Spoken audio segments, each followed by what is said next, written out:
जी, हमारा आज का लेक्चर अबाउट ट्रांजिशन एलिमेंट है, लेक्चर नंबर 35 MTCAT का, जिसमें हम लोग ट्रांजिशन एलिमेंट्स की जनरल बिहेवियर, उनकी कॉन्फ़िगरेशन, जो आपके UHS के सिलेबस में शामिल टॉपिक्स हैं, मैं सिर्फ उनकी बात कर रहा हूँ, ठीक है ना। इलेक्ट्रॉनिक कॉन्फ़िगरेशन पे हम कुछ बात करेंगे, इनके वेरिएबल ऑक्सीडेशन स्टेट्स कौन कौन से हैं उस पर कुछ बात की जाएगी, ठीक है। उसकी जितनी डिस्कशन हमारे सिलेबस की हद तक है। फिर उसके बाद जो है ना ट्रांजिशन एलिमेंट्स का यूज़ एज ए कैटलिस्ट, इसको हम समराइज़ करेंगे। और ये ऐसा टॉपिक है जो आपको नहीं मिलेगा FSC में ना, एक किसी टॉपिक की शक्ल में डिस्पर्स्ड है, लेकिन उसको हम थोड़ा सा समराइज़ कर लेंगे, जिससे आपको ये अंदाज़ा हो जाएगा कि लेटर ऑन आपने इस टॉपिक को अपने लिए कैसे एलेबोरेट करना है अपने माइंड में। ये आपको अलग से याद करने की ज़रूरत नहीं है, ऑलरेडी आप लोग इसे पढ़ चुके होते हो, ठीक है। फिर उसके बाद हम ट्रांजिशन मेटल कॉम्प्लेक्सेस की कुछ बात करेंगे, कॉम्प्लेक्सेस के कैसे बनते हैं, ब्रीफ सा उनका आइडिया, फिर उनकी कुछ बेसिक डेफिनेशंस हैं जो कॉम्प्लेक्सेस से रिलेटेड हैं, MCQs के लिए बड़ी अहम होती हैं वो, ठीक है। फिर इनका नॉमेनक्लेचर कॉम्प्लेक्सेस का, इनकी ज्योमेट्री, और एक टॉपिक आखिरी जो है आइसोमेरिज्म का। ये आइसोमेरिज्म वो वाली नहीं है जो आपने ऑर्गेनिक केमिस्ट्री में पढ़ी थी, ट्रांजिशन मेटल कॉम्प्लेक्सेस की आइसोमेरिज्म। ये भी एक, जितना हमने FSC में चैप्टर पढ़ा है उतना सिर्फ यही है, लेकिन हम इसका बड़ा थोड़ा सा हिस्सा समराइज करेंगे जितना हमारे लेवल तक हो सकता है, ठीक है। तो बच्चों, ये ना ट्रांजिशन एलिमेंट्स के मतलब हम कहते रहे हैं कि ये वो एलिमेंट्स होते हैं जिनके D या F ऑर्बिटल, अगर हम इसको डिफाइन करने बैठेंगे ना, तो इसकी डेफिनेशन हम लिखते रहे हैं कि एलिमेंट्स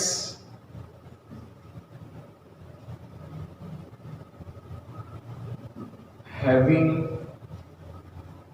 देयर D और F सबशेल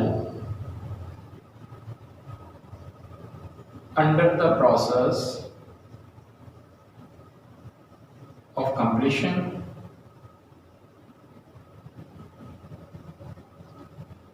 ऐसे एलिमेंट्स जिनका D या F subshell process of completion में होता है, आइदर इन न्यूट्रल और in any of their lower oxidation state, जिनका D ऑर्बिटल या F orbital subshell under the process of completion हो। आपको पता है कि D में मैक्सिमम 10 इलेक्ट्रॉन्स प्लेस किए जा सकते हैं और F में मैक्सिमम 14 इलेक्ट्रॉन प्लेस किए जा सकते हैं। तो जिनका D और F जो ऑर्बिटल है वो under the process of completion होता है ना, उसे हम क्या कहते हैं, उसे हम लोग ट्रांजिशन एलिमेंट का नाम दे देते हैं। जो ट्रांजिशन एलिमेंट है, इसकी बेसिकली हमारे पास 3 सीरीज मेजर हैं जो D ब्लॉक में आती हैं, जिनमें से एक आपके सामने मैंने लिखी है स्कैंडियम से लेकर जिंक तक। स्कैंडियम का एटॉमिक नंबर यहाँ पर 21 है और जिंक 30 तक चलता है। ये 10 एलिमेंट्स बनते हैं, ठीक है। अब जो दूसरी सीरीज है ना, वो यट्रियम से स्टार्ट होती है और कैडमियम पे खत्म होती है। और जो थर्ड सीरीज है ट्रांजिशन एलिमेंट्स की, वो लैंथेनम से स्टार्ट होगी और मरकरी पे खत्म होगी। ये 10 एलिमेंट्स की 3 सीरीज हैं, जिसमें पहली सीरीज को हम नाम देते हैं 3D सीरीज, यट्रियम वाली सीरीज कहलाती है 4D सीरीज और लैंथेनम वाली कहलाती है 5D सीरीज, ठीक है। अब ये जो 3D, 4D और 5D सीरीज हैं, हमें UHS ये कहता है कि आपने इसमें से 3D सीरीज को मेन फोकस करना है।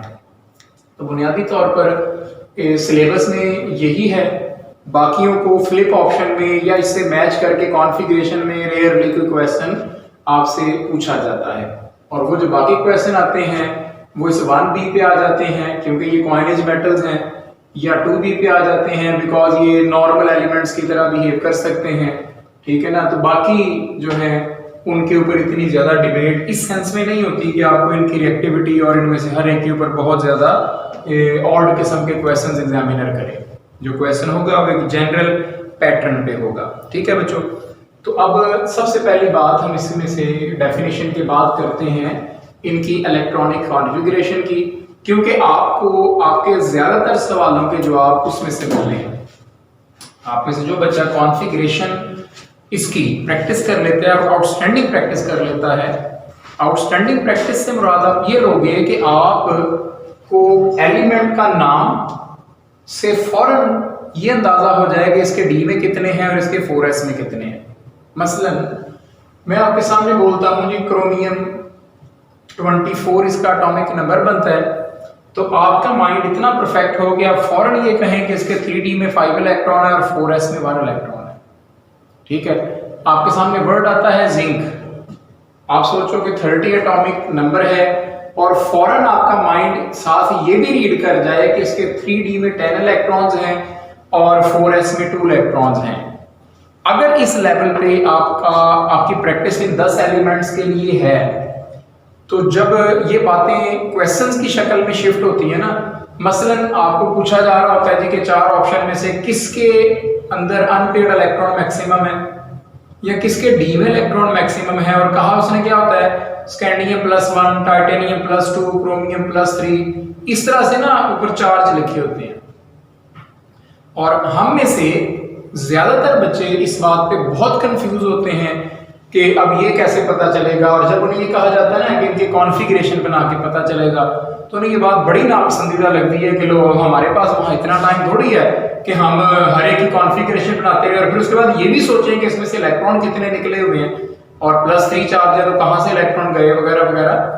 लेकिन मैंने पहले बोला कि ये 10 एलिमेंट्स आप अगर प्रैक्टिस में ले जाओ कॉन्फ़िगरेशन के लिहाज से बड़ी बेहतर अंदाज में, तो मेरा नहीं ख्याल कि आपको शायद इतना ही टाइम लगेगा। अगर मैनुअल पेपर कर रहे हैं तो इतना ही टाइम लगेगा जितना सर्कल फिल करने में लगेगा। ठीक है ना, अदरवाइज आप बड़ा इजीली इनको अटेम्प्ट कर सकते हो। अब यहां पर हम लोग कॉन्फ़िगरेशन, इलेक्ट्रॉनिक कॉन्फ़िगरेशन पे कुछ बात शुरू करते हैं।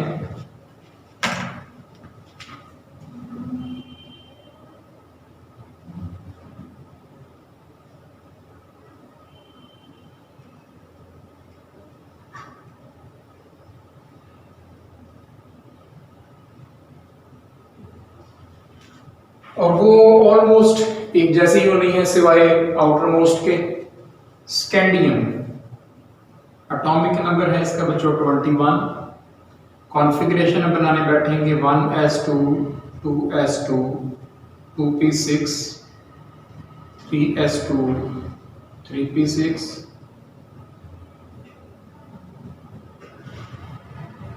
इसके बाद 4s2। यहां तक आप काउंट करोगे तो 20 इलेक्ट्रॉन्स पूरे हो चुके हैं। 4s के बाद बारी आती है 3d की, जिसको मैं एक दफा एक्सपेंड करके लिख रहा हूं 3dxy, 3dyz, 3dxz, 3dxk and 3dz। 5 ये डीजेनरेट ऑर्बिटल्स हैं जो कि 3d में होते हैं। जो 21st इलेक्ट्रॉन है वो यहां पर बैठता है। अब ये एरो नीचे की जानिब या ऊपर की जानिब लगाना आपकी मर्जी है, क्योंकि इस पे कोई रिस्ट्रिक्शन नहीं होती, लेकिन एरो लगाना जरूरी होता है ताकि आप इसकी जो है ना वो स्पिन मोशन को जाहिर कर सको। अब ये फर्स्ट ट्रांजिशन एलिमेंट का फर्स्ट मेंबर है जो स्कैंडियम है। स्कैंडियम के बाद हमारे पास अगला एलिमेंट है टाइटेनियम 22। अब मैं पॉइंट ऑफ डिफरेंस पे जाके इसको चेंज करूंगा। ये 4s2 तक सेम कॉन्फ़िगरेशन, ये वाला जो d है ना इनको मैं इस तरह से लिख रहा हूं, यही वाले बार बार आते जाएंगे, लेकिन इस दफा एक इलेक्ट्रॉन इसमें और एक इसमें, यानी कि टाइटेनियम में 2 अनपेयर्ड इलेक्ट्रॉन हो गए क्योंकि इसमें 22 इलेक्ट्रॉन टोटल थे। 20 तो यहीं तक चल रहे हैं। टाइटेनियम के बाद हमारे पास आता है वैनेडियम 23। इसमें भी क्या होगा, यहां तक तो सेम कॉन्फ़िगरेशन, और उसके बाद जो 5 अगले हैं 1 2 3 4 5, एक इधर एक इधर और एक इधर। ये इस पर ऑफर रूल और होम्स रूल दोनों ऑटोमेटिकली अप्लाई होते जा रहे हैं। ठीक है जी। वैनेडियम में 3 अनपेयर्ड इलेक्ट्रॉन ग्रेजुअल बढ़ते जा रहे थे। जब हम आते हैं ना क्रोमियम पे, 24 है, ये ऐसे ही चलते चलते अब इसका जो 4s है वहां पे रह जाता है एक इलेक्ट्रॉन, जो अगले हैं इसके 3d वाले 5, उनका ये हाल होता है। क्या किया मैंने, 4s में 2 इलेक्ट्रॉन आ रहे थे, इसमें भी 2, इसमें भी 2, लेकिन क्रोमियम के केस में 4s का 1 इलेक्ट्रॉन उठाया और उसको ले जाके कहां बिठा दिया, 3d में। ऐसा इसलिए किया कि क्रोमियम का 1 इलेक्ट्रॉन शिफ्ट होता है 4s से 3d में, तो इसके शिफ्ट होने का नतीजा क्या निकलता है कि जो 3d है वो हाफ फिल्ड हो जाता है, और हाफ फिल्ड होने से ये एक्स्ट्रा स्टेबल हो जाता है। और क्रोमियम की नॉर्मल स्टेट में इसमें 6 अनपेयर्ड इलेक्ट्रॉन है। कुछ बच्चे इसको क्रोमियम की एक्साइटेड स्टेट समझ रहे होते हैं, उन्हें आदत हो जाती है, वो कार्बन को लेके जो उसका जो एक इलेक्ट्रॉन जब आगे प्रमोट किया था तो उसे एक्साइटेड स्टेट कहा था, लेकिन क्रोमियम में ये एक्साइटेड स्टेट नहीं है। क्रोमियम बजाते खुद अपनी मर्जी से ऐसा करता है कि अपना एक इलेक्ट्रॉन 4s से 3d में शिफ्ट करता है उसको मोर स्टेबल करने के लिए। तो क्रोमियम के बाद हमारे पास आता है बच्चों मैंगनीज, 25 है इसका एटॉमिक नंबर। अब इसमें फिर से 4s तक सेम, और जो नेक्स्ट 5 हैं उनमें एक एक अनपेयर्ड इलेक्ट्रॉन नॉर्मल स्टेट पे मौजूद रहेगा, लेकिन इसमें और इसमें फर्क क्या है, इसके 4s में 2 इलेक्ट्रॉन है, जैसे ऊपर से ट्रेंड चलता आ रहा था। मैंगनीज के बाद हमारे पास आना है आयरन, 26 है इसका एटॉमिक नंबर, और इसमें भी वैसे ही अब यहां पर 2 इलेक्ट्रॉन हो जाएंगे और बाकी सब में एक एक होगा। ठीक है जी। आयरन के बाद हमारे पास कोबाल्ट 27 है, इसमें भी 4s तक सेम रहेंगे। जो ये 5 हैं, एक पेयर यहां पर, एक पेयर यहां पर, और बाकी सब में एक एक इलेक्ट्रॉन। कोबाल्ट के बाद आएगा निकल, 28 है। अब इसमें क्या होने वाला है, यहां पर एक पेयर, यहां पर भी एक पेयर, इधर भी एक पेयर, इधर एक, और 28 हो गए। अब कॉपर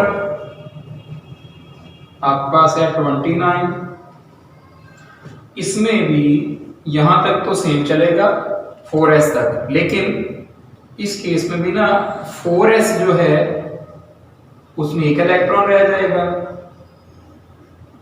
और 4s अपना एक इलेक्ट्रॉन 3d में प्रमोट करके 3d में 10 इलेक्ट्रॉन पूरे कर लेगा, क्योंकि 9 होने थे ना, इससे 28 से आगे तो 9d में आने थे। लेकिन कॉपर के केस में भी क्या होता है, 4s में एक इलेक्ट्रॉन रह जाता है और 3d के 10 पूरे हो जाते हैं। और उसके बाद जिंक के ऊपर जब आप बात करोगे 30 है, तो इसमें सिंपल वैसे ही 4s2 के आगे इन सब में 2-2 इलेक्ट्रॉन मौजूद होंगे। ठीक है जी। तो ये आपके पास इन 10 एलिमेंट्स की कॉन्फ़िगरेशन बनती है।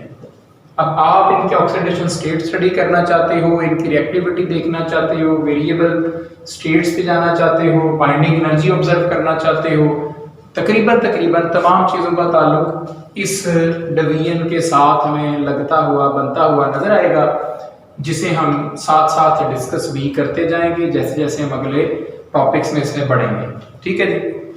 अब यहाँ से ये जो 10 एलिमेंट्स हैं, या ये जो 3 सीरीज मैंने आपके सामने बोली हैं, इन 3 सीरीज में से एक ये वाली और एक ये वाली, इन दो के लिए हम एक टर्म यूज करते हैं, नॉन टिपिकल ट्रांजिशन एलिमेंट्स।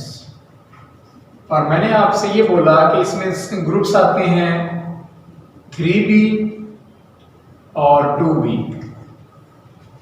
ये दो ग्रुप्स नॉन टिपिकल इस लिहाज से कहलाते हैं कि इनकी प्रॉपर्टीज जो हैं वो ट्रांजिशन एलिमेंट से मैच नहीं करती एग्जैक्टली। इनका बिहेवियर नॉर्मल एलिमेंट्स की तरह होता है या कॉन्फ़िगरेशन नॉर्मल एलिमेंट्स की तरह होती है। For example zinc, cadmium, mercury जो है ना, इनकी कॉन्फ़िगरेशन को देखोगे तो आपको अंदाजा होगा कि इनकी कॉन्फ़िगरेशन में तो इनका d orbital under the process of completion है ही नहीं, ना नॉर्मल स्टेट में ना इनकी लोअर ऑक्सीडेशन स्टेट में, ठीक है। लेकिन इनकी प्रॉपर्टीज ट्रांजिशन एलिमेंट जैसी हैं, खासतौर पर कॉम्प्लेक्सेस बनाना।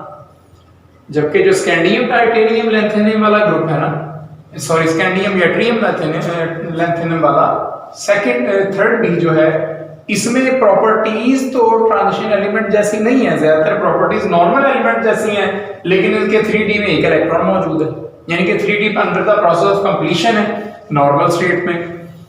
इसलिए इनको हम कहते हैं कि या तो इनकी प्रॉपर्टीज ट्रांजिशन एलिमेंट जैसी हैं, कॉन्फ़िगरेशन नहीं है, या इनकी कॉन्फ़िगरेशन है तो प्रॉपर्टीज नहीं है। तो इन दो ग्रुप्स को हम नाम दे देते हैं नॉन टिपिकल का, और इनके अलावा जितने भी हैं वो सारे के सारे क्या कहलाते हैं, टिपिकल। यानी कि 4b से लेकर 1b तक ये जो सारे एलिमेंट्स हैं ना दरमियान वाले, ये सारे के सारे ग्रुप्स किस कैटेगरी में आते हैं, ये सारे टिपिकल ट्रांजिशन एलिमेंट्स की कैटेगरी में आ जाते हैं, ठीक है। अब जनरल कैरेक्टरिस्टिक्स जो हैं,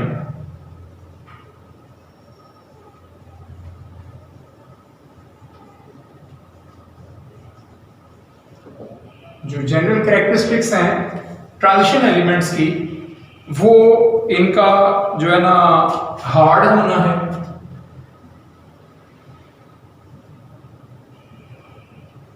हाई मेल्टिंग पॉइंट और बॉइलिंग पॉइंट होना है, ठीक है। हार्ड होती हैं, इनके मेल्टिंग और बॉइलिंग पॉइंट्स बड़े हाई होते हैं। फिर ये कंडक्टर्स हैं,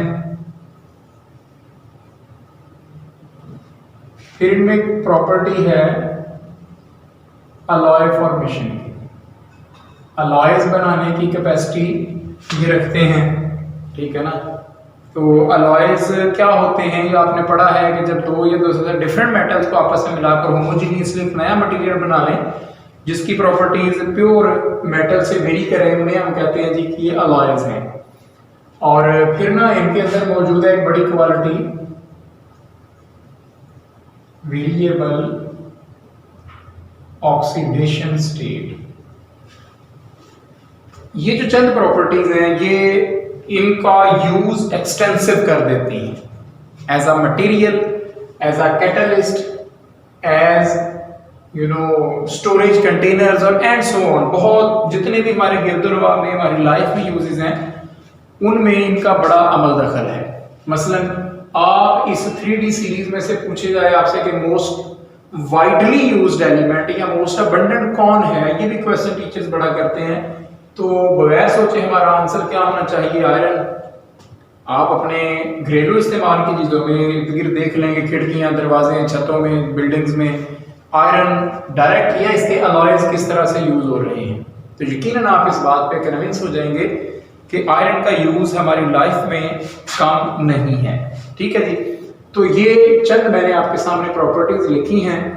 अगर आप इनको रीड करना चाहें तो हार्ड जो प्रॉपर्टी है इसके अंडर हेडिंग आएगी बाइंडिंग एनर्जी में कि जी इनकी बाइंडिंग एनर्जी ज्यादा होती है, इनके अंदर नंबर ऑफ अनपेयर्ड इलेक्ट्रॉन और उसका ट्रेंड क्या है। लेकिन वो बाइंडिंग एनर्जी के ग्राफ या ट्रेंड की जरूरत नहीं है वैसे यूएचएस में, बट स्टिल अगर आप में से जो बच्चा ना सेटिस्फाई हो रहा हो कि जी अगर आ गया तो, वैसे आएगा नहीं लेकिन अगर आ गया तो इसका जवाब फिर ये होता है कि आप कर लें याद। अगर आपको लगता है कि आ गया तो हम क्या करेंगे, लेकिन यूएचएस ऐसा नहीं करता। जो सिलेबस में शामिल चीजें हैं सिर्फ उन्हीं को वो जो है ना वो आपके सामने क्वेश्चन की शक्ल में पुट करेगा, ठीक हो गया जी। तो ये एक हमारे पास बात आ जाती है इनकी जनरल कैरेक्टरिस्टिक्स में कि इनके मेल्टिंग पॉइंट हाई हैं, बॉइलिंग पॉइंट क्योंकि इनकी स्ट्रेंथ ज्यादा होती है, कंडक्टर तो इन्होंने होना ही है क्योंकि सारी की सारी ट्रांजिशन एलिमेंट्स मेटल्स हैं और अवेलेबिलिटी ऑफ इलेक्ट्रॉन इनकी क्रिस्टल लेटिस में मेटालिक बॉन्ड की वजह से होती है, तो इसलिए कंडक्टर ये सारे ही होते हैं, ठीक है। अब वेरिएबल ऑक्सीडेशन स्टेट्स जो हैं इनको हम जो है ना वो अलग से अगर हाईलाइट करें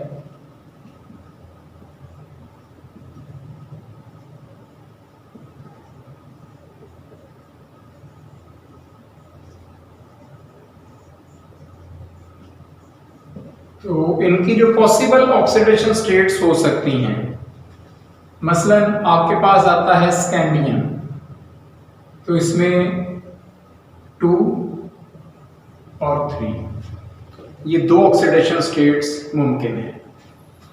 अब आप लोग एक बात याद रखोगे कि जब भी ये जो 10 एलिमेंट्स हैं ये इलेक्ट्रॉन लूज करने के लिए आएंगे और इनमें से इलेक्ट्रॉन लूज करने की बात होगी तो हमेशा इलेक्ट्रॉन पहले लूज होंगे 4s से।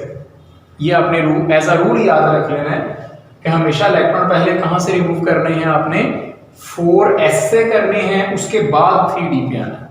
अब चूंकि स्कैंडियम के 4s में 2 इलेक्ट्रॉन है, वो 2 निकलेंगे तो इसका ऑक्सीडेशन स्टेट क्या आ जाएगा 2, और अगर तीसरा इलेक्ट्रॉन d वाला भी निकाल दोगे तो इसका ऑक्सीडेशन स्टेट क्या हो जाएगा 3। अब ये कॉमन बात है कि ये सारे ऑक्सीडेशन स्टेट +3 या +2 हैं, पॉजिटिव हैं, सारे मेटल्स हैं चूंकि, और बेस्ट मेटल्स में आती हैं, बड़ी अच्छी मेटल्स हैं, तो ये नेगेटिव ऑक्सीडेशन स्टेट नहीं दिया करेंगे। स्कैंडियम के बाद आपके पास आता है टाइटेनियम, तो इसमें 2, 3 एंड 4। टाइटेनियम ये 3 ऑक्सीडेशन स्टेट देने की सलाहियत रखता होगा। वेनेडियम पे आ जाओगे तो 2, 3, 4 एंड 5। अब जरा वेनेडियम पे गौर करके देख लें आप कि 4s और 3d को मिला के इलेक्ट्रॉन्स कितने हैं।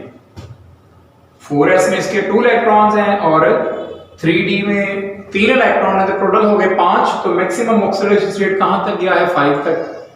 टाइटेनियम में देखोगे तो d में उसके 2 थे और s में 2 थे, तो मैक्सिमम कहां तक गया 4 तक। तो इस तरह से भी आप इस चीज को अपने माइंड में गिरफ्त कर सकते हो, लेकिन ये रूल भी हमेशा के लिए नहीं चलेगा। मसलन हम यहीं पर आगे चल के आगे बढ़ेंगे तो वेनेडियम के बाद मेरे पास आना है ना बच्चों क्रोमियम। अब आप क्रोमियम के ऑक्सीडेशन स्टेट देखोगे ना तो वो होंगे 2, 3, 4, 5 अप टू 6। इसके बाद आता है मैंगनीज।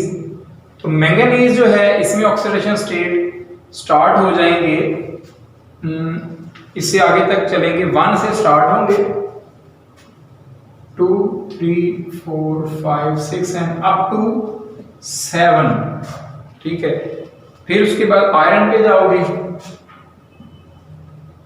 1, 2, 3, 4, 5, 6 तक जाएंगे, 7 तक नहीं जाएंगे इसके ऑक्सीडेशन स्टेट्स। ठीक है, आगे ग्रेजुअली और कम होते जाएंगे क्योंकि डी में पेयरिंग स्टार्ट हो चुकी है। ठीक है, आयरन के बाद कोबाल्ट आता है जी, आयरन के बाद कोबाल्ट है, तो कोबाल्ट में ऑक्सीडेशन स्टेट जाएंगे 2, 3, 4 एंड 5। कोबाल्ट के बाद आपके पास आना है निकल। हाँ जी, कोबाल्ट के बाद निकल है, तो निकल में कितने हो जाएंगे आपके पास और कम, यानी कि 4 रह जाएंगे, 2, 3 एंड 4। निकल के बाद आपके पास है कॉपर, और कॉपर में 2 ऑक्सीडेशन स्टेट हैं, लिखे 3 जाते हैं कि 1, 2, 3, लेकिन ग्रेजुअली 2 इसमें 1 और 2 वाला शो करते हैं, 3 वाला हाईली अनस्टेबल है, और जिंक सिर्फ 1 ऑक्सीडेशन स्टेट देगा और वो 2 वाला होगा। ठीक है, ये इनकी डिस्ट्रीब्यूशन है with respect to the oxidation state. अब एक बात यहाँ से जरा गौर करने वाली ये है जिसको मैंने बॉक्स में बंद कर दिया, और वो क्या है कि 2 ऐसा ऑक्सीडेशन स्टेट है जो हर ट्रांजिशन एलिमेंट शो कर रहा है अमंग 3D सीरीज। तो ये क्वेश्चन भी बच्चों से बारहा और बार बार पूछा जाता है, और क्वेश्चन क्या होता है, the most common oxidation state shown by the transition element is. तो मोस्ट कॉमन का आंसर क्या है 2। और अगर क्वेश्चन दूसरा पूछा जा रहा है द हाईएस्ट ऑक्सीडेशन स्टेट, तो वो कितना है 7। अब रेयरली चंद एलिमेंट्स, ये इस 3D में से कोई नहीं है, लेकिन कुछ एलिमेंट्स ऐसे भी हो जाते हैं जो 8 तक भी ऑक्सीडेशन स्टेट दे देते हैं, लेकिन उनका हमारे सिलेबस का कोई ताल्लुक नहीं, ना उस पर क्वेश्चन आएगा और ना वो आंसर के तौर पर माइंड में रखेंगे। आपके और मेरे मुताबिक जो मैक्सिमम ऑक्सीडेशन स्टेट है वो कौन दे रहा है, मैंगनीज, और वो कितना दे रहा है +7। सबसे ज्यादा ऑक्सीडेशन स्टेट्स कौन शो करता है, वो भी मैंगनीज है कि 1 से लेकर 7 तक के ऑक्सीडेशन स्टेट ये शो कर रहा है। ठीक है, मतलब सबसे ज्यादा वैरायटी ऑक्सीडेशन स्टेट की मैंगनीज में है, और सबसे हाईएस्ट ऑक्सीडेशन स्टेट भी मैंगनीज का है, और वो कितना है, वो +7 है। अब ना आपको मैं एक स्पीशी दे देता हूं, लेट सपोज Fe+2, और सवाल ये है कि इसमें नंबर ऑफ अनपेयर्ड इलेक्ट्रॉन कितने हैं। You need to go to the configuration. अब आपके पास आयरन की कॉन्फ़िगरेशन है, +2 का मतलब क्या है कि इसके यहाँ पर जो 4s था उसमें से 2 इलेक्ट्रॉन आपने निकाल दिए, तो अनपेयर्ड कितने मौजूद है इसमें अनपेयर्ड इलेक्ट्रॉन मौजूद है 4। ठीक है, आपको एक स्टेटमेंट दी जाती थी, आपने पढ़ा भी हुआ है कि Fe+3 हो या Mn+2 हो तो इन दोनों में नंबर ऑफ इलेक्ट्रॉन बराबर होते हैं। अनपेयर्ड इलेक्ट्रॉन वो कैसे बराबर हो रहे हैं, और हम इन दोनों को पैरामैग्नेटिज्म की पीक पर पढ़ते रहे हैं कि इन दोनों में मैक्सिमम पैरामैग्नेटिज्म है। फिर कॉन्फ़िगरेशन पे आ जाओ, Fe+3 का मतलब है 2 इलेक्ट्रॉन तो गए 4s के और 1 इलेक्ट्रॉन यहां से गया जो पेयर्ड था, तो इसके d में 5 अनपेयर्ड रह गए। मैंगनीज पे आ जाओगे तो मैंगनीज में 4s में 2 हैं, आगे 5 हैं, तो इलेक्ट्रॉन कहां से निकल रहे हैं, 4s के 2 निकल के +2 बन गया। तो दोनों में Fe+3 और Mn+2 इन दोनों में नंबर ऑफ अनपेयर्ड इलेक्ट्रॉन कितने होंगे, वो इक्वल होंगे और दोनों में 5-5 होंगे। इतने अनपेयर्ड इलेक्ट्रॉन इनकी ऑक्सीडेशन स्टेट में किसी भी और एलिमेंट में नहीं होते, तो इसलिए हम पैरामैग्नेटिज्म की पीक पे किसे लिख रहे होते हैं, Fe+3 को या Mn+2 को लिख रहे होते हैं when they are in their compounds or in their ionic forms। अब बच्चे यहाँ पर ये इतराज उठाते हैं कि क्रोमियम को इनसे ऊपर होना चाहिए था मैग्नेटिज्म में, क्योंकि उसमें 6 अनपेयर्ड इलेक्ट्रॉन है, but this is the neutral state of chromium and in nature we are not getting pure chromium, we are getting chromium in the form of their compounds, that is most probably in the +6 or +3 oxidation state. These are the two most common oxidation state of chromium। अब आपने K2Cr2O7 पढ़ा है, बड़ा ज्यादा इस्तेमाल होने वाला और बड़ा ज्यादा कॉमन सा कंपाउंड है, बड़ा स्टेबल कंपाउंड है। आप उसमें क्रोमियम का ऑक्सीडेशन स्टेट निकालो +6 निकलेगा। तो बात करने का मकसद ये हुआ कि जब हम ये आयंस की बात कर रहे हैं वो एक अलग कैटेगरी है और नेचर में कंपाउंड्स की शक्ल में मिलना है, तो इसलिए हम इसी को फोकस करेंगे। अब आपके सामने मैंने लिख के तो नहीं दी है, यहाँ पर टाइम की शॉर्टेज होती है, लेकिन मकसद बताने का है कि आप यहाँ से number of unpaired electrons in ions निकालना चाहो, क्वेश्चन आ जाए, तो आपका वास्ता किसे पढ़ना है, कॉन्फ़िगरेशन से। आप ऑक्सीडेशन स्टेट्स को हाईलाइट कर रहे हो तो आपका वास्ता किसे पड़ रहा है, कॉन्फ़िगरेशन से, कि कौन सा एलिमेंट कौन सी जो है ना वो ऑक्सीडेशन स्टेट। अब जिंक में सिर्फ 2 लिखी है ऑक्सीडेशन स्टेट, रीजन क्या है कि जो जिंक है वो जस्ट क्या करता है, वो अपने 4s के 2 इलेक्ट्रॉन रिलीज करता है, 3d कंप्लीट है, उसको नहीं छेड़ता। तो बच्चे कहते हैं कि फिर कॉपर में ऐसा क्यों हो रहा है, वैसे तो इनमें बड़ी वेरिएशन है, रिएक्टिविटी में नेचुरल टेंडेंसीज हैं और हर एक को अलग अलग जस्टिफाई फिर हम करने बैठे रहते हैं। तो और हमारी एफएससी में ऐसी कोई जस्टिफिकेशन नहीं है, सिर्फ ये एक टेबल है जो आपके पास माइंड में होना चाहिए। अलबत्ता कॉपर के 4s में 1 इलेक्ट्रॉन है वो रिमूव करता है, और चूंकि ये नेचुरली जो है ना इसने अपना 1 इलेक्ट्रॉन 4s से 3d में शिफ्ट करके स्टेबल हुआ था, तो इसीलिए इसका 1 इलेक्ट्रॉन 3d से रिमूव हो जाता है अगर जरूरत पड़े, और उस हालत में कॉपर पैरामैग्नेटिक होता है। लेकिन जिंक जो है वो न्यूट्रल स्टेट में भी पैरामैग्नेटिक नहीं है और वो अपनी लोअर ऑक्सीडेशन स्टेट यानी कि +2 स्टेट एक ही वो देता है, उसमें भी पैरामैग्नेटिक नहीं है। ठीक हो गया बच्चों, तो ये एक मैंने आपके सामने समरी रख दी ट्रांजिशन मेटल्स के लिहाज से कि उनके ऑक्सीडेशन स्टेट्स कौन कौन से पॉसिबल हैं, मोस्ट कॉमन कौन सा है, हाईएस्ट कौन सा है, और कौन सा एलिमेंट हाईएस्ट देगा, कौन सा एलिमेंट सिंगल एक ही किस्म का ऑक्सीडेशन स्टेट देगा, या वो कौन सा ट्रांजिशन एलिमेंट है जिसका वेरिएबल ऑक्सीडेशन स्टेट नहीं होता। ठीक है, और वो सिर्फ इनमें से 10 में से कौन है, जिंक है। तो इस तर्ज अमल पे आप इसको ऑब्जर्व करते हुए आगे बढ़ेंगे। और अगली बात मैं कर रहा हूं, यूज एज कैटलिस्ट। ये जो हमारे पास ट्रांजिशन एलिमेंट्स हैं इनका यूज आपने करना है एज ए कैटलिस्ट, कैटलिस्ट के तौर पर आपने इनको डील करना है। अब इसमें हमारे पास जो सिचुएशन आएगी कि आप एक एग्जांपल ले रहे हो हाइड्रोजिनेशन,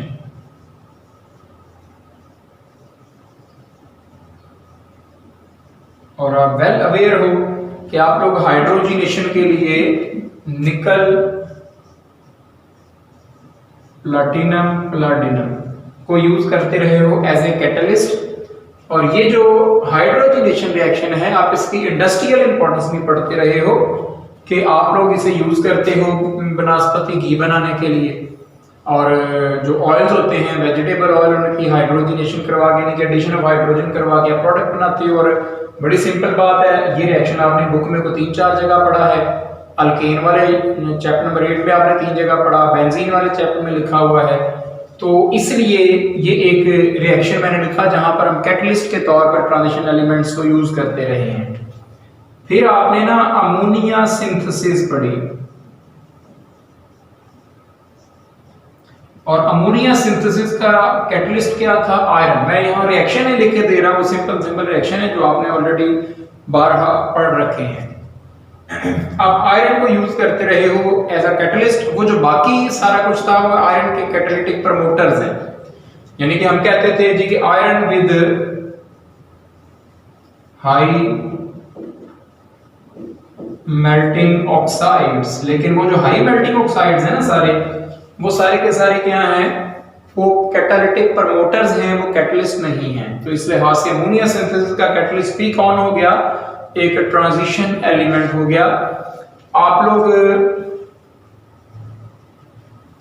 एक रिएक्शन सल्फ्यूरिक एसिड का आपने यहां पर आपके यूएचएस सिलेबस में भी है, गालिबन हमारे नेक्स्ट लेक्चर का वो पार्ट होने वाला है, सल्फ्यूरिक एसिड की सिंथेसिस। तो इसमें आप जो कैटालिटिक चैम्बर में कैटलिस्ट यूज करते हो V2O5 करते हो। वेनेडियम पेंटाऑक्साइड को आप एज ए कैटलिस्ट यूज कर रहे होते हो, और जो V2O5 वेनेडियम पेंटाऑक्साइड है, ये अगेन क्या है? ट्रांजिशन एलिमेंट का कंपाउंड है, उसका ऑक्साइड है जो एज ए कैटलिस्ट इस्तेमाल हो रहा है। और ये सारे जो मैंने 3 मिसालें लिखी, 3 बड़े इंडस्ट्रियल यूनिट्स हैं, हाइड्रोजनेशन वाला भी, अमोनिया सिंथेसिस वाला भी, और सल्फ्यूरिक एसिड की सिंथेसिस वाला भी। 3 बड़े मेजर यूनिट्स माने जाते हैं। फिर ना आप एक रिएक्शन पढ़ते रहे, बड़ा इंपॉर्टेंट केमिकल है जिसमें आप CH ट्रिपल बॉन्ड CH से बेंजीन बनाते थे। और आप लोग एक वर्ड यूज करते रहे हो ऑर्गेनोनिकल।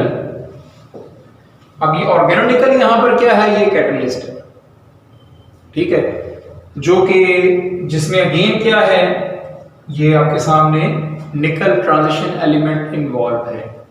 अब इस पैटर्न से आपको ये बात समझ आनी चाहिए कि जब आप ऑर्गेनिक केमिस्ट्री पढ़ेंगे या उसको आज के बाद रिवाइज करेंगे, तो आप वहां पर हर रिएक्शन में देखते जाएंगे कि ट्रांजिशन मेटल कहाँ कहाँ इन्वॉल्व है। मसलन आप पढ़ रहे हैं जी एल्डिहाइड या कीटोन का चैप्टर, और आप कहते हो जी कि एल्डिहाइड या कीटोन में जो है ना मैंने हाइड्रोजनेशन करवाई है या उसकी रिडक्शन करवाई है, और वो मैंने मॉलिक्यूलर हाइड्रोजन के साथ प्लैटिनम यूज कर लिया था, तो वो क्या है? प्लैटिनम ट्रांजिशन मेटल कैटलिस्ट है। आपको मैंने पहले बोला था कि यूजर एज अ कैटलिस्ट का टॉपिक नहीं मिलेगा, आपको इसको खुद से कलेक्ट करना पड़ेगा।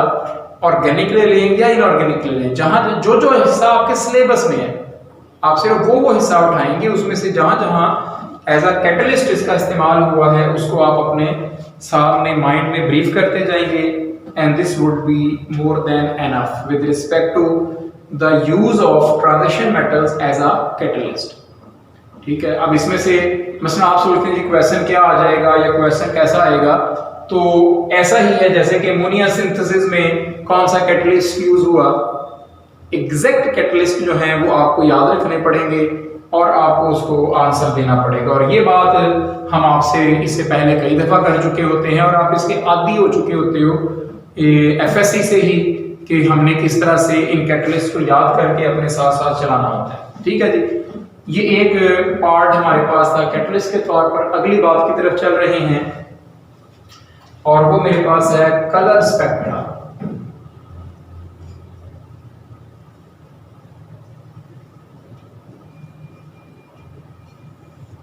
अब ट्रांजिशन मेटल के जो कंपाउंड्स हैं वो मोस्टली कलर्ड होते हैं, ठीक है, और कलर्ड स्पेक्ट्रा देने की सलाहियत रखते हैं। अब कलर स्पेक्ट्रा दरअसल कुछ इस तरह से जनरेट होता है कि जो ये 5 d ऑर्बिटल्स होते हैं ना, जब इनके साथ आके लिगेंड्स अप्रोच करते हैं और कोऑर्डिनेट बॉन्ड बनाने लगते हैं, तो यूजुअली ऐसा होता है कि 5 में से 3 ऑर्बिटल लो एनर्जी पे और 2 ऑर्बिटल चले जाते हैं हाई एनर्जी पे। इसके उलट भी हो जाता है, वो डिपेंड करता है कॉम्प्लेक्स के नेचर पे, लेकिन हम सिर्फ इतनी बात करना चाहते हैं कि कुछ ऑर्बिटल लो एनर्जी पे और कुछ हाई एनर्जी पे चले जाते हैं। इलेक्ट्रॉन जाहिर है लो एनर्जी में रहेगा और इसके दरमियान डी ट्रांजिशन स्टार्ट होगी bye absorbing UV visible light.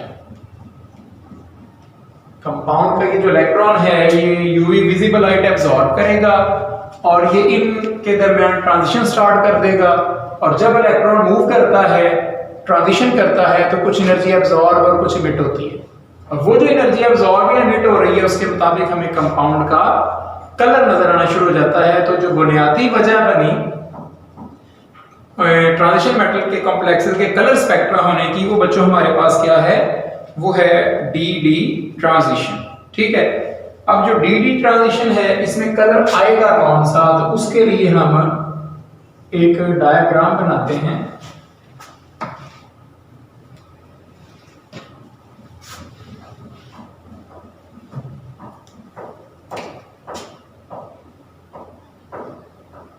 एक सर्कल आप बनाएं और सर्कल को इस तरह से 6 हिस्सों में तकसीम कर रहे हैं। ठीक है,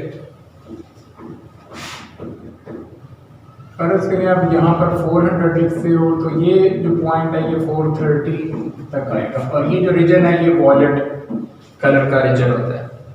ठीक है, फिर उसके बाद 430 से यहाँ तक आओगे 490 तक, तो ये ब्लू कलर है।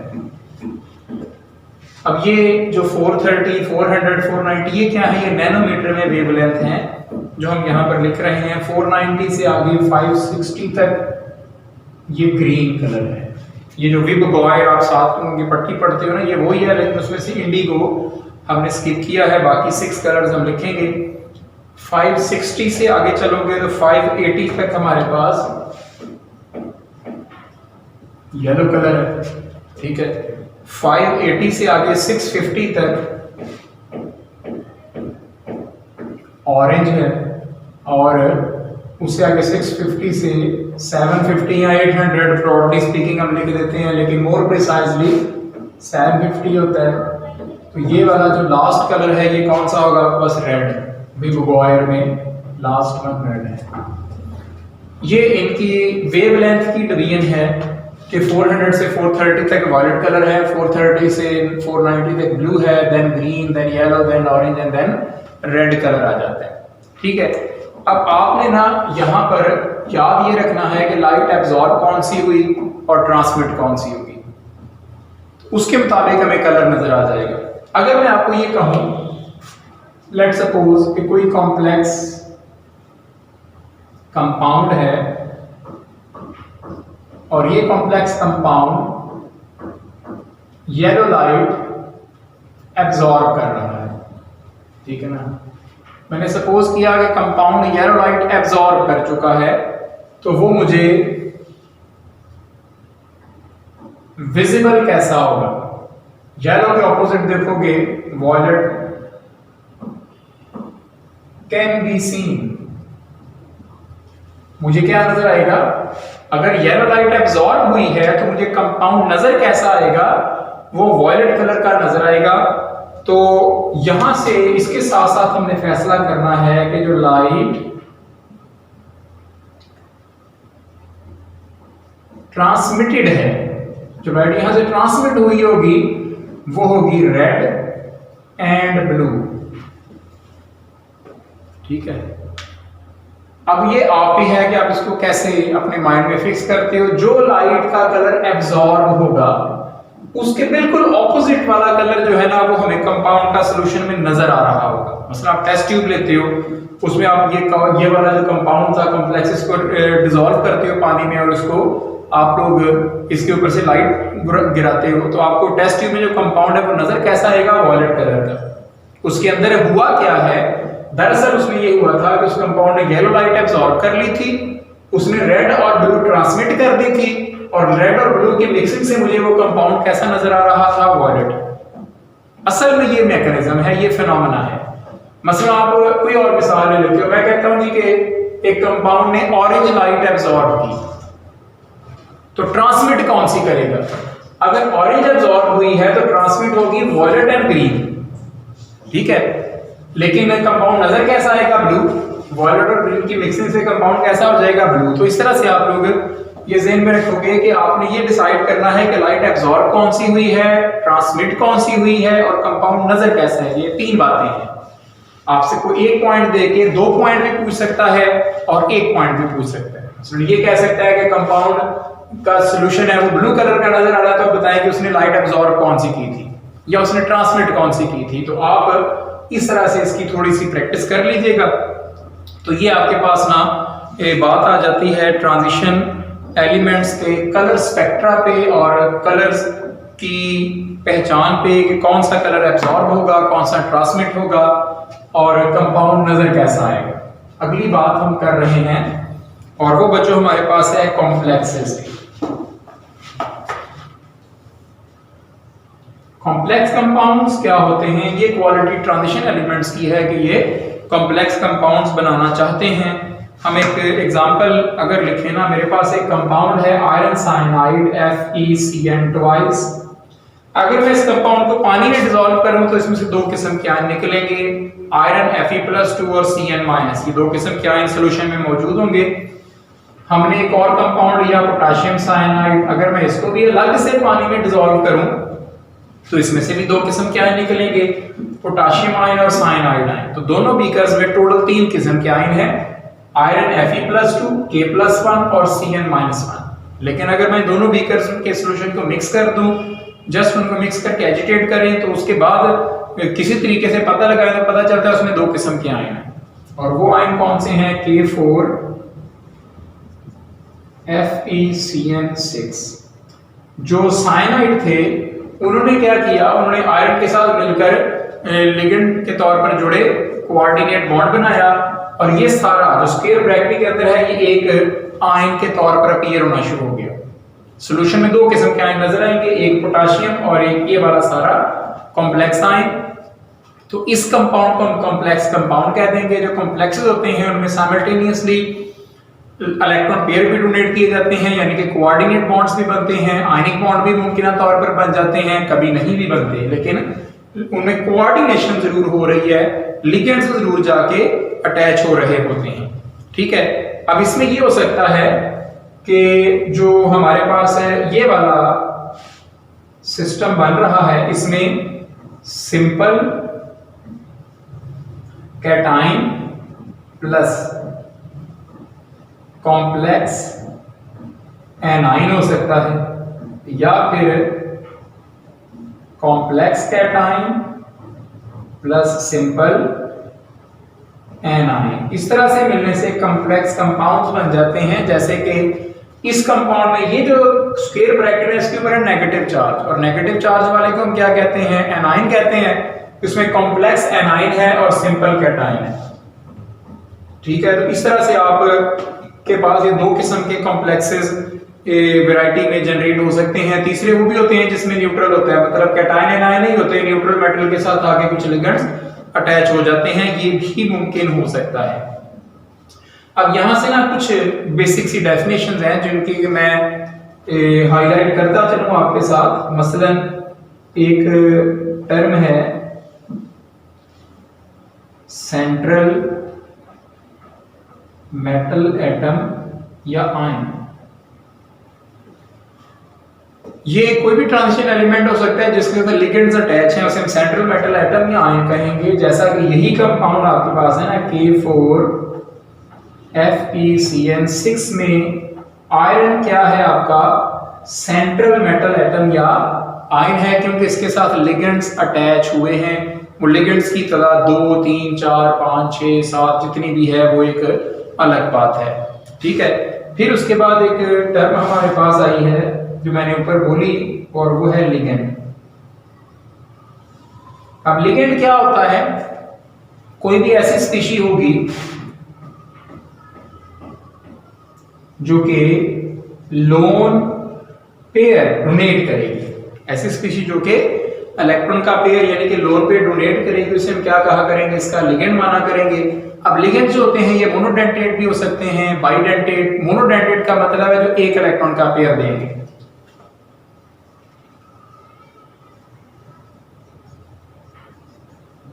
वन इलेक्ट्रॉन पेयर या फिर बाई जो क्या करेंगे, टू इलेक्ट्रॉन पेयर देंगे जिसमें C double O negative, C double O negative, oxalate, hydrazine, इनका हम जिक्र कर सकते हैं। इसे आगे भी चल सकते हैं। ट्राइडेंटेट का मतलब है 3 इलेक्ट्रॉन पेयर देंगे, टेट्रा का मतलब है 4 इलेक्ट्रॉन पेयर देंगे। टेट्राडेंटेट लिगेंड की 2 एग्जांपल्स आप अपनी बुक से निकाल सकते हो। बेंडिक सॉल्यूशन टेस्ट और फेरिक सॉल्यूशन टेस्ट में जो टार्टारिक एसिड और सिट्रिक एसिड यूज होते हैं वो दोनों टेट्राडेंटेट लिगेंड्स हैं। कॉपर के साथ 4 इलेक्ट्रॉन पेयर डोनेट करके वो कॉम्प्लेक्स बनाते हैं, लेकिन उसकी केमिस्ट्री और उसके कॉम्प्लेक्सेस कैसे बने हैं वो डिटेल हमें वहां नहीं लिख के दी गई होती। और यहाँ पर भी हमारे सिलेबस में बाइडेंटेट तक ही लिगेंड्स हैं, उसके आगे की तफसील हमें ना दी जाती है ना खास उसकी जरूरत पड़ती है हमें, ठीक है। तो ये बाइडेंटेट तक हमारे पास लिगेंड्स हैं जो कि इलेक्ट्रॉन का पेयर डोनेट कर सकते हैं, 1 या 2, ठीक हो गया। उसके बाद ना लिगेंड के बाद हमारे पास आ जाती है एक टर्म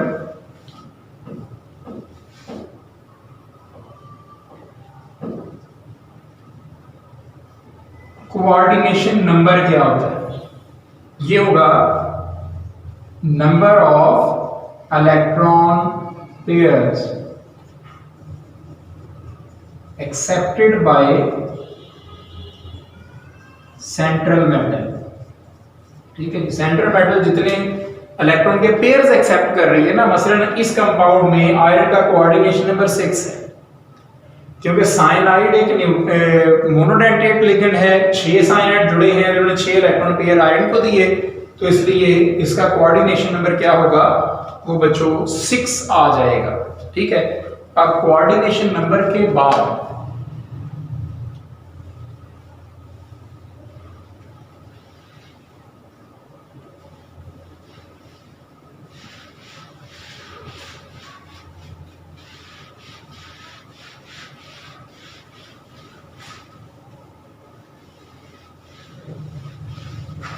हम इस बात को थोड़ा आगे अगर बढ़ाएं तो हमारे पास एक अगली टर्म होगी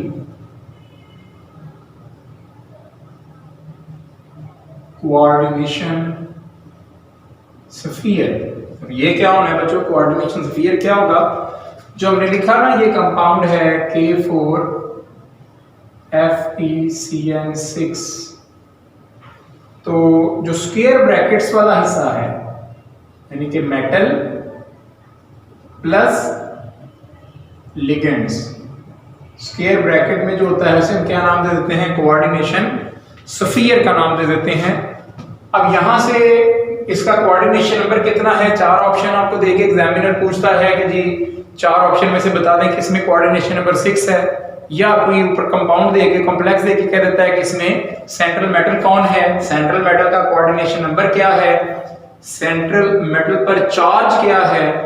ऐसी कैलकुलेशन आपसे एग्जामिनर बड़ी फ्रीक्वेंट करवाता है और बड़े ज्यादा सवाल ऐसे होते हैं जो कि इस पॉइंट के इर्द गिर्द चलने वाले होते हैं, ठीक है।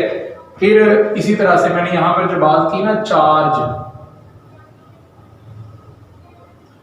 ऑन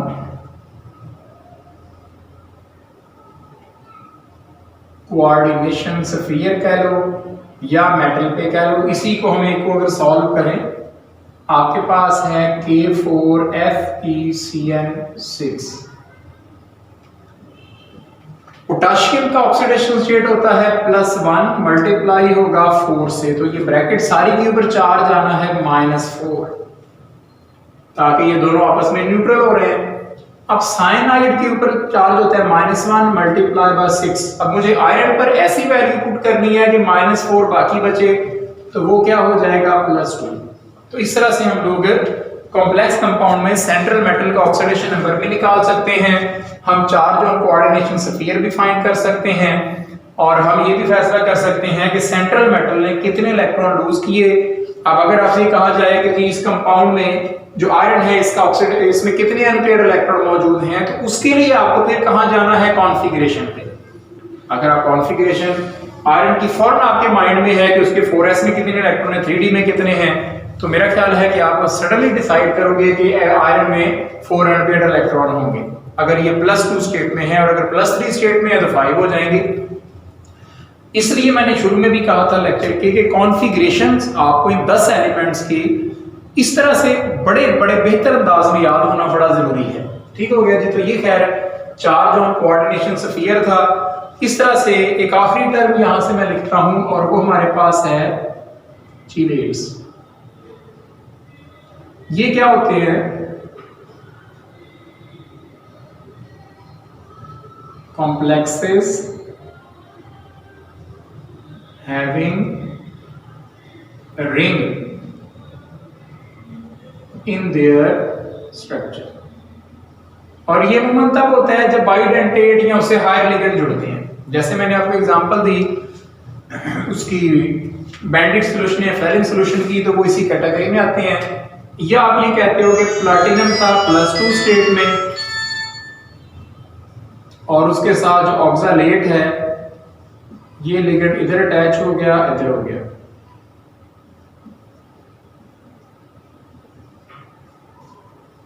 तो ये जो फॉर्म है ना इसकी, ये 2 5 मेंबर रिंग अपने अंदर रखता है, तो इसे चीलेट कहते हैं। और जो चीलेट्स होते हैं ये यूजुअली मोर स्टेबल होते हैं as compare to the normal transition metal complexes. तो जी ये एक ब्रीफ मैंने आपके सामने रख दिया, सारी डेफिनेशन जिनका ताल्लुक कॉम्प्लेक्सेस के साथ है, जिनको आप लाजमी तौर पर प्रिपेयर करेंगे। उसके बाद एक टॉपिक है जिसका मैं सिर्फ यहाँ पर नाम लिख रहा हूँ, नॉमेनक्लेचर। अब यकीनन ट्रांजिशन मेटल कॉम्प्लेक्सेस की बात हो रही है, तो नॉमेनक्लेचर जो है ना इसको आप अपने बिहाफ पर करेंगे। इसको मैं आपसे ज्यादा डिटेल में डिस्कस नहीं करने जा रहा, सिर्फ मैं इसको ना बता देता हूँ जुबानी, ना मैं रूल्स लिख रहा हूँ ना उसकी कोई ज्यादा प्रैक्टिस करवाऊंगा। वो इस तरह से होता है कि आप लोग पॉजिटिव आयन का नाम पहले लिखोगे, नेगेटिव का बाद में लिखोगे, लिगेंड्स के नाम आप उसमें अल्फाबेटिकल ऑर्डर में दोगे, जो कोऑर्डिनेशन स्फीयर में जहां पर भी उसके लिगेंड्स अटैच हुए हैं। अगर तो आपके पास जो कोऑर्डिनेशन स्फीयर है ये इसके ऊपर नेगेटिव चार्ज है तो आप सेंट्रल मेटल के नाम का इस्तेमाल करोगे 8 पे, जैसे हम लिखते हैं ना सल्फेट, नाइट्रेट, फॉस्फेट, एसीटेट। इस तरह से यहाँ पर अगर आयरन है तो इसे हम लिखेंगे फीरेट, प्लैटिनम होता है तो इसको लिखते हैं प्लैटिनेट। ठीक है, लेकिन अगर इस के ऊपर पॉजिटिव चार्ज है तो इसका नाम जैसे है वैसे का वैसा, प्लैटिनम है तो उसको प्लैटिनम ही लिखेंगे। जितना सेंट्रल मेटल पर ऑक्सीडेशन स्टेट है उसको रोमन में मेटल के नाम के बाद लिखा जाएगा। ठीक है, तो इस तरह से आप चंद रूल्स को ज़हन में रखते हुए इन कंपाउंड्स को नाम दिया करोगे। जैसे कि इसका नाम हम लिखते हैं ना, अगर एक मैं एग्जांपल लिख देता हूं तो इसमें इसका नाम होगा पोटाशियम, क्योंकि पॉजिटिव आयन का नाम पहले लिखना है। अब 6 साइनाइड जुड़े हैं इसके साथ तो इसको लिखा जाएगा हेक्सासियानो, क्योंकि ये भी एक रूल है कि अगर लिगेंड पर नेगेटिव चार्ज हो तो उसके नाम का इख्तिताम ओ पर होगा। मसलन अमोनिया लगा हो तो उसको कहेंगे अमाइन, अमाइनो नहीं कहेंगे। वाटर लगा है तो उसको कहेंगे एक्वा, लेकिन अगर साइनाइड लगा है तो इसे कहेंगे सियानो। ऑक्सालेट लगा होगा तो इसे कहेंगे ऑक्सालेटो। नेगेटिव वाले के नाम को इख्तिताम ऊपर करना है हेक्सासियानो। अब चूंकि सारे पर नेगेटिव चार्ज है तो इसे कहेंगे फीरेट 2। अब ये जो 2 मैंने लिखा है वो क्या है? आयरन का ऑक्सीडेशन नंबर। इस तरह से आप नॉमेनक्लेचर की प्रैक्टिस करोगे। कोई बच्चा, वैसे तो चांस नहीं होता कि नॉमेनक्लेचर मेंशन नहीं है बुक में यूएचएस में, लेकिन आप कर लें इसको। अगर कोई क्वेश्चन आएगा ना तो उन 8-10 कंपाउंड के अलावा नहीं आएगा जो एफएससी की बुक और एक्सरसाइज में लिखे गए हैं। उनके अलावा कंपाउंड आपको नजर नहीं आएगा। आपके एग्जाम में उनकी ही सिर्फ 10-12 कंपाउंड बनते हैं, उनकी आप प्रैक्टिस कर लें। आगे बढ़ रहा हूं मैं और टॉपिक मेरे पास है ज्योमेट्री ऑफ कॉम्प्लेक्सेस। अब ज्योमेट्री ऑफ कॉम्प्लेक्सेस में कोई लंबी चौड़ी डिटेल तो नहीं है, सिर्फ आपने याद रखना है। मसलन आपके पास आ जाता है ना, जैसे MnCl4- है, ये कॉम्प्लेक्स आ जाए। इसमें जो मैंगनीज है उसकी हाइब्रिडेशन होती है sp3 और आपको पता है कि हाइब्रिडेशन sp3 हो तो ये टेट्राहेड्रल हुआ करती है, ठीक है। लेकिन अगर CuNH3 4+2 हो तो ये होती है DsP2। ये मैंने आपके सामने दो एग्जांपल्स लिखी हैं और दोनों 4 कोऑर्डिनेशन की हैं, जिसमें 4 लिगेंड्स अटैच हुए हैं और दोनों में डिफरेंट ज्योमेट्रीज हैं। अगर sp3 है तो इसकी ज्योमेट्री क्या होनी है, टेट्राहेड्रल, और अगर ये है तो इसकी क्या हो जानी है,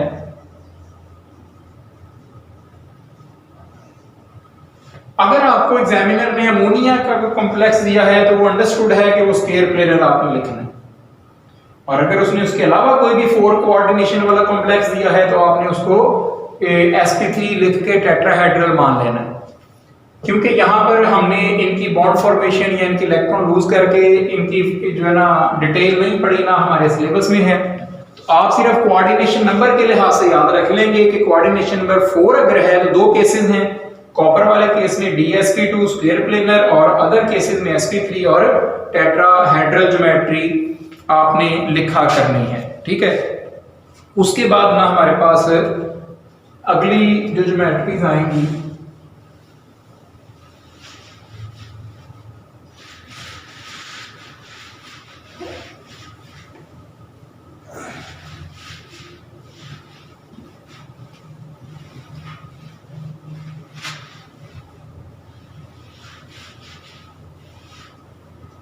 उसके बाद 5 कोऑर्डिनेशन अगर क्या हो रही है,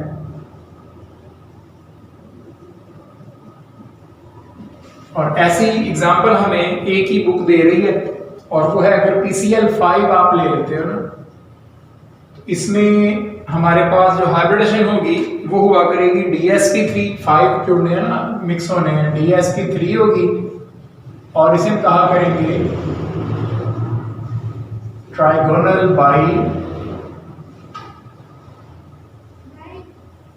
बाइपिरामिडल। इसकी ज्योमेट्री क्या लिखी जाएगी, ट्राइगोनल बाइपिरामिडल ज्योमेट्री हुआ करेगी। और लास्ट वन मेरे पास है 6 कोऑर्डिनेशन अगर हो रही है,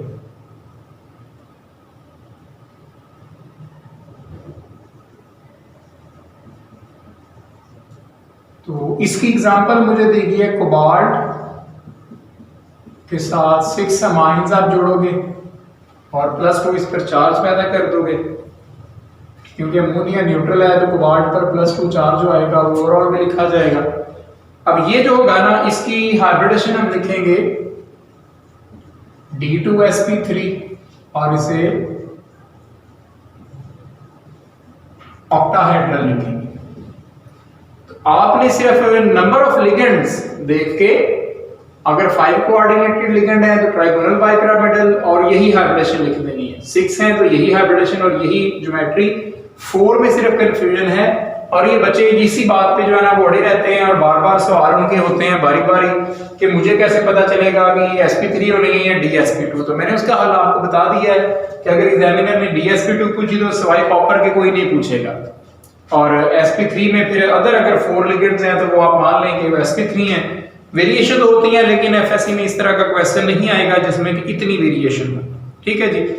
तो ये मेरे पास ये बात आ जाती है कोऑर्डिनेशन नंबर 6 के लिहाज से या 5 के लिहाज से या फिर 4 के लिहाज से। अगर कोऑर्डिनेशन 2 है, जैसे आपने एग्जांपल पढ़ी है ना टॉलरेंस रीजन की, सिल्वर के साथ 2 अमोनिया जुड़ते हैं तो वो लीनियर होगा और उसमें 180 डिग्री का बॉन्ड एंगल आ जाएगा। लो जी बच्चों, ये था हमारे पास यहां तक सेक्शन। अब आखिरी एक बात, जो आखिरी टॉपिक है हमारा, मैं आपसे उसको ब्रीफ कर रहा हूं, उसको ज्यादा सर पे सवार नहीं करना, पढ़ लें क्योंकि उसमें से क्वेश्चन शायद ही आपको पूछा जाए, और वो है आइसोमरिज्म इन कॉम्प्लेक्स।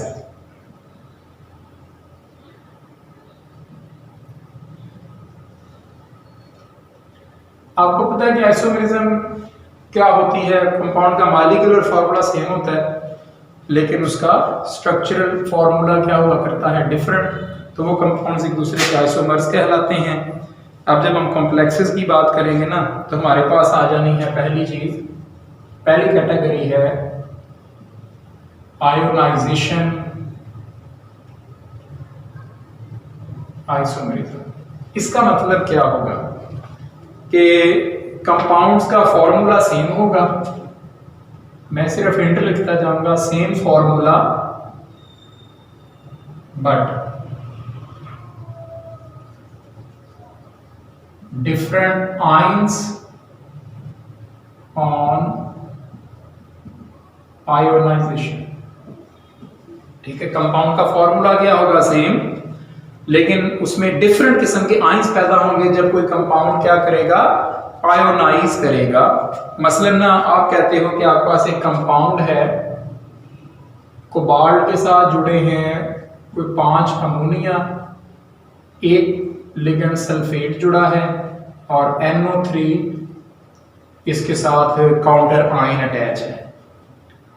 ठीक है, और या NO2 कर लें नाइट्राइट, एंड दूसरे नंबर पर है कोबाल्ट NH3 NO और इसके बाहर है SO4-। अब जब आप इन दोनों कंपाउंड्स को पानी में डिसॉल्व करोगे ना, तो यहां से एक ये वाला कॉम्प्लेक्स आयन बनेगा और एक ये वाला नेगेटिव आयन पैदा होगा। यहां से ये कॉम्प्लेक्स आयन और साथ सल्फेट नेगेटिव आयन बनेगा। ये दोनों कंपाउंड पानी में डिसॉल्व होने पर डिफरेंट किस्म के आयन पैदा कर रहे हैं, लेकिन इनका मॉलिक्यूलर फार्मूला क्या है, वो सेम है। तो ये दो एक दूसरे के क्या कहलाएंगे, आयोनाइजेशन आइसोमर्स कहलाएंगे according to the transition metal complexes. एक और कैटेगरी इस तरह की मेरे पास आती है, उसे हम कहते हैं coordination isomerism.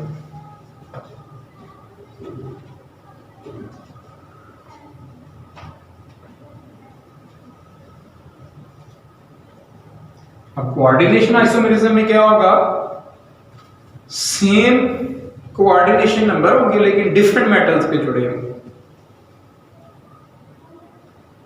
Same coordinating groups attached to different central metal atoms। एक ही कॉम्प्लेक्स कंपाउंड। अब ये वाले जो कंपाउंड्स हैं ना, जिसमें एक वक्त में 2 ट्रांजिशन मेटल सेंट्रल मेटल का काम करती हैं, ये हमने रूटीन में नहीं पढ़ी होती। ठीक है, तो यहाँ पर इसमें हम सिर्फ इसको एज एन एग्जांपल, आप एक एक मिसाल याद रख लेंगे, उसकी काफी होगा पहचान करने के लिए। अगर कोई ऐसी बात आपसे कभी एग्जामिनर ने कर ली, वैसे उसका चांस कोई नहीं है। मसलन हम कहते हैं कि मेरे पास में एक कंपाउंड है, कोबाल्ट के साथ जुड़े हैं NH3 ठीक है, और इसके साथ साथ जो दूसरा है क्रोमियम के साथ जुड़े हैं CN6। ये कॉम्प्लेक्स कंपाउंड है जिसमें 2 सेंट्रल मेटल हैं और 2 किस्म के इसमें लिगेंड्स अटैच हैं। और अगर क्या हो जाए, आप कहो कि कुछ ऐसी सिचुएशन बन गई है, कोबाल्ट के साथ जुड़ गए हैं CN6 और क्रोमियम के साथ अटैच हो गए हैं NH3 दोनों का मॉलिक्यूलर फार्मूला तो सेम है, ठीक है ना, लेकिन दोनों में सेंट्रल मेटल जो है इसका चार्ज डिफरेंट है, दोनों के अंदर लिगेंड्स की नेचर, स्टेबिलिटी, प्रॉपर्टी सब कुछ डिफरेंट होगा, लेकिन सिर्फ सेम क्या होगा, दोनों का मॉलिक्यूलर फार्मूला। तो ये दो एक दूसरे के कहलाएंगे बच्चों कोऑर्डिनेशन आइसोमर्स। ठीक है जी। उसके बाद एक और कैटेगरी मेरे पास आनी है,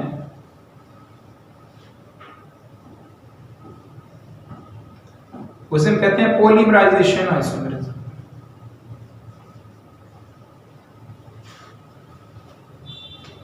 अब ये क्या होता है, मॉलिक्यूलर फार्मूला सेम होते हैं और वो सिंपल मल्टीपल होती हैं स्टोइकोमेट्रिक अरेंजमेंट में।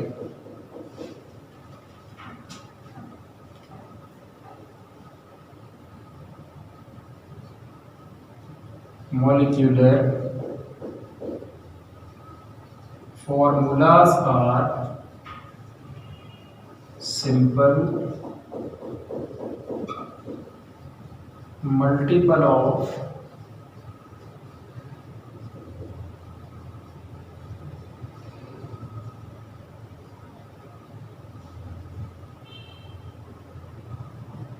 Stoichiometric arrangement. ठीक है, इसकी एग्जांपल अगर हम कोई लें तो मेरे पास क्या होगी, आपके पास एक कंपाउंड आता है जिसमें प्लैटिनम के साथ 2 अमोनिया के यूनिट्स जुड़े हैं और 2 Cl2 के यूनिट्स, टेट्राडेंटेट ये बन गया।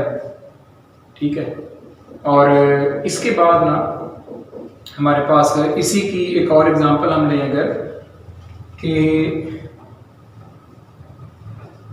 प्लैटिनम के साथ 2 अमोनिया अटैच हुए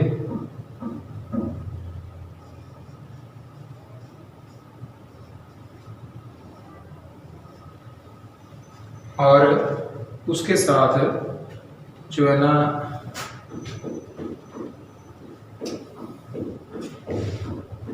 Cl को इधर लगना चाहिए, क्योंकि वो Cl2 तो ऐसे लगेगा ना आपको जैसे मॉलिक्यूल होता है। ठीक है, अब यहाँ पर 4 और PtCl ये बन गया। अब जरा देखोगे ना तो यहाँ से अमोनिया के 2 यूनिट Cl2 के 2, यहाँ पर 4 हैं और इसके भी 4 हैं, तो इट मीन्स कि जब इनको एम्पिरिकली सॉल्व करोगे तो दोनों में क्या निकलेगा, कॉमन डिवाइडर सेम हो जाएगा और हम कहेंगे कि ये दोनों एक दूसरे के आइसोमर्स बने हुए हैं। ठीक है, तो इस तरह से हम इन्हें एक दूसरे के आइसोमर्स मानते हैं जो कि पॉलीमर आइसोमर्स है। मतलब ये जो है ये इसका कोई सिंपल मल्टीपल है, या इस तरह कह लें कि इसको आप 2 से मल्टीप्लाई करोगे तो ये बन जाएगा एंड सो ऑन। ठीक है, और एक लास्ट कैटेगरी यहां से मैं लिख रहा हूं और वो है हाइड्रेट।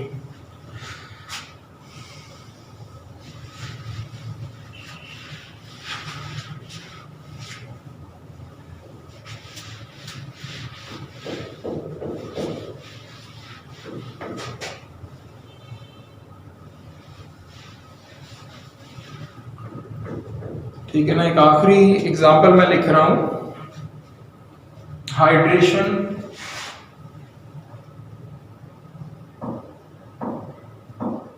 हाइड्रेट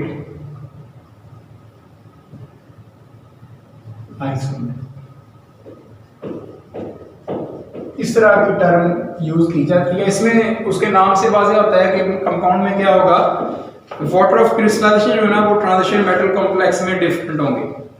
मसलन ना आप एक एग्जांपल लिखते हो कि क्रोमियम था जिसके वाटर के 6 यूनिट आपने जोड़े। ठीक है, और इसके साथ काउंटर बैलेंस के लिए इसके आयन जो जुड़े हुए हैं ना वो Cl3 है। यानी कि अगर आप इस कंपाउंड को पानी में डिसॉल्व करोगे ना तो ये क्या करेगा, ये कंपाउंड 3 मोल्स ऑफ क्लोराइड और 1 mole of this complex ion पानी में जनरेट कर देगा। ठीक है, लेकिन अगर इसके मुकाबले में आपके पास वो क्रोमियम जिसके साथ आप अटैच करो, कितने हैं अब वाटर के 5 मॉलिक्यूल,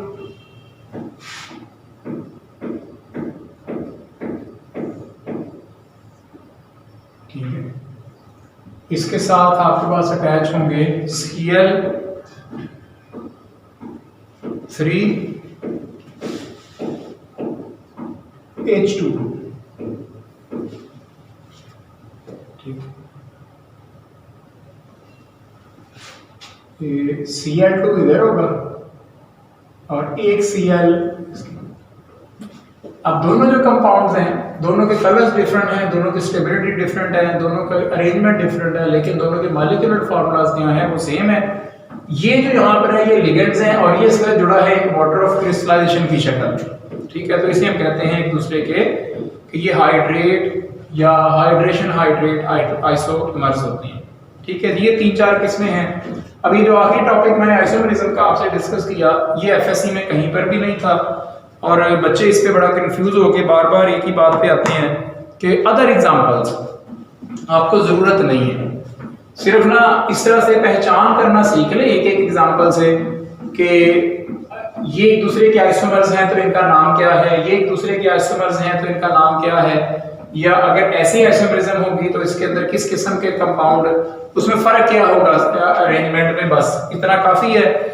और आपको इनकी अ लॉट ऑफ एग्जांपल्स और बड़ी लंबी छोटी डिटेल्स की जरूरत नहीं है। ठीक है जी, तो वैसे तो मैक्सिमम चांस है कि आइसोमरिज्म में से क्वेश्चन ही सिलेक्ट नहीं होगा, बट स्टिल अगर मतलब जो बच्चे बहुत क्रिटिकल कंपटीशन में होते हैं उन्हें यकीनन इसको कंसिडर करना चाहिए और पढ़ लेना चाहिए एक दफ़ा, लेकिन इस हद तक प्रैक्टिस काफ़ी है जितनी आपको करवाई गई। ठीक है जी, ये आपका था lecture number 35 about transition elements. Okay बच्चों, अल्लाह हाफिज़।